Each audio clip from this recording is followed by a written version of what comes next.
राधे राधे। मैं हूँ संत युवराज। वैसे मुझे तलवार वाला बाबा कहते हैं। हिंदू सेना का राष्ट्रीय अध्यक्ष हूँ और अंतर्राष्ट्रीय भागवत प्रवक्ता हूँ। मैंने 1600 कथाएं भागवत कथा कह चुका हूँ मैं। पर मुझे अफसोस इस बात का होता है कि कथा की व्यास गद्दी पर हर व्यक्ति बैठ जाता है, अयोग्य लोग बैठ जाते हैं जो संस्कृत के विषय में नहीं जानते। 2 दिन रासमंडली में रहे, 2 दिन रामलीला में रहे, या 2 दिन कहीं बाजा बजाया, थोड़ी गायकी की और उसके बाद में फिर वो भागवत प्रवक्ता बन गए। भागवत का बोर्ड लगाया, बैनर लगाया, नाटकबाजी की, फिल्मी गाने गाए, झांकियाँ दिखा दी, नाचने वाले ले आए, हास्य व्यंग चुटकुले इत्यादि कर दिए और हो गई भागवत कथा। मैं ये कहना चाहता हूँ, विषय ये नहीं है कि किस जाति के व्यक्ति कथा करें। ये तुम्हारा दीदी कथा करती हैं, रामेश्वरानंद जी महाराज कथा करते थे, मुरारी बापू जी कथा करते हैं, तो हमें कोई विवाद नहीं है। बहुत बड़े विद्वान हैं, उनका सम्मान करते हैं, वो किसी भी जाति से क्यों ना हो। विषय ये नहीं है केवल ब्राह्मण करे। हाँ, अनुष्ठान से श्रीमद् भागवत में लिखा है केवल ब्राह्मण को करना चाहिए, पर चलो अब कलयुग है, कुछ भी करें। पर कुछ ब्राह्मणों से भी कहूँगा कि वो भी कथा को बिल्कुल व्यास गद्दी का दुरुपयोग कर रहे हैं, व्यास गद्दी की मर्यादा को खो रहे हैं। मुरारी बापू जी वो मुसलमानों की बात करते हैं, अजान की बात करते हैं, और मैं ये कहना चाहता हूँ वो कई बार तो सिर पर टोपी की जगह कपड़ा वगैरह लगा करके और मुसलमानों का सिस्टम बना देते हैं। कई वाहु गुरु कहते हैं। जया किशोरी अजान बंद हो जाती, अजान होती है तो कथा बंद कर देती हैं और अजान की वकीलात करती हैं। देवकी नंदन जी प्रश्नोत्तरी करते हैं व्यास गद्दी से। अनुरुद्धाचार्य जी तो हद कर देते हैं, वो तो यहाँ तक कह देते हैं कि खाली प्लॉट, 25 साल की लड़की यदि शादी करेगी 2-4 जगह मुंह मार के आएगी व्यास गद्दी से। ये कितनी अशोभनीय परिभाषा का विषय है। प्रदीप मिश्रा जी हैं, वो अपना रुद्राक्ष बेचने में लगे हुए हैं। 2 रुपये का रुद्राक्ष आता है, कोई कुछ भी दक्षिणा में दे जाओ तो 100, 200, 500 से कम नहीं देते। धंधा बहुत अच्छा बना रखा है।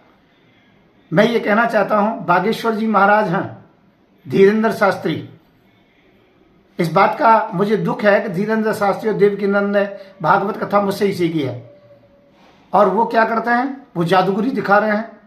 कागज ले लेते हैं नामित, जो 2 धेले के जादूगर गली कूचों में जो बात करते हैं वो बातें करते हैं। लोग आश्चर्य करते हैं, मूर्खों की कमी नहीं है। देवकीनंद प्रश्नोत्तरी करते हैं।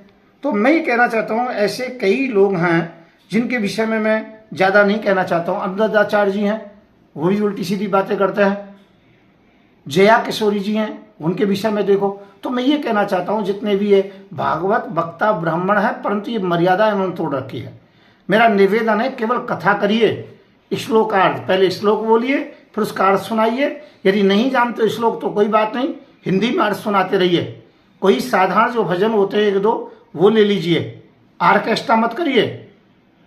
दूसरा क्या है, दूसरों को इस बात के लिए विवश मत करो जिस प्रकार से इटावा में किया गया उनके साथ में, इसी प्रकार से किसी भी ब्राह्मण वक्ता के साथ भी ऐसा हो सकता है। मैं ये कहना चाहता हूँ, कथा को कथा की तरह से रखें, मर्यादा को मर्यादा की तरीके से रखें। जाति बिरादरी से कोई मतलब नहीं है, मतलब केवल विद्वता से है। विद्वान लोग ही कथा करें। और इसके लिए हिंदू सेना ने एक भागवत कथा जो कि मंडल बनाया है अध्यापकों आचार्यों का, उसके अंदर जाएंगे। जो भागवत कथा कहने वाले पर लगभग 100 श्लोक भागवत के याद ना हुए तो उसे व्यास गद्दी से घसीट करके मारा जाएगा। जिस प्रकार से इटावा वालों के साथ तो इसलिए किया कि वो लोग जाति छिपा रहे थे या कोई बात थी, परंतु ये बड़े बड़े लोगों के साथ भी होगा।